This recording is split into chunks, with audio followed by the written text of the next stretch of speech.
అంతే పడాలి కొడుకు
నాకు ఉక్కు కండరాలు లాంటి 100 మంది యువకులు ఇస్తే భారతదేశాన్ని నేను మారుస్తానని అట్లాంటి యువకులు వందలాదిగా భారతమాతకు నినాదాలు చెప్తూ జయ నినాదాలు చెప్తూ జై శ్రీరామ్ అంటూ తమ హిందువుల యొక్క స్ఫూర్తిని హిందువులకు ఉన్నటువంటి ఐక్యతను హిందువులకు ఉండేటువంటి లోకక్షేమాన్ని హిందువులు ఒక్కడు మాత్రమే లోకక్షేమాన్ని కోరుతాడు.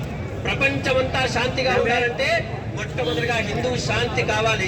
హిందూ శాంతిగా ఉంటేనే ఇది సాధ్యపడుతుంది. కాబట్టి ఇక్కడ నుంచి ఈ వేదిక నుంచి మిగతా అందరికీ కూడా హెచ్చరికగా మేము తెలియజేస్తా ఉందంటే ఇప్పుడు ఈ రోజు ఈ ర్యాలీలు సాగడానికి కూడా కారణం ఏంటంటే ఏ రాజకీయ నాయకుడు బంగ్లాదేశ్ లో జరుగుతున్నటువంటి అకృత్యాల మీద మాట్లాడడం లేదు. వాళ్ళ నోళ్ళన్నీ పడిపోయాయి. మరి ఎందుకు పడిపోయాయో తెలియడం లేదు.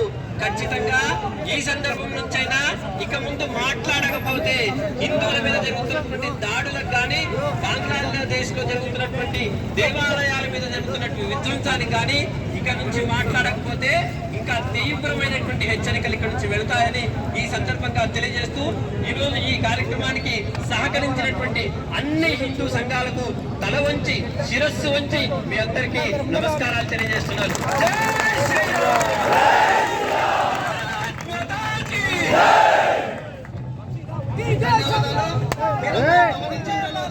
దేశవ్యాప్తంగా ఎక్కడ జరిగిన సంఘటనలకు ఒక వర్గం వారు మద్దతు ఇవ్వలేదు. కేవలం పాలమూరు నగరంలోనే జరుగుతున్నటువంటి దానికి అందరూ సంపూర్ణ మద్దతు ప్రకటించిండ్రు.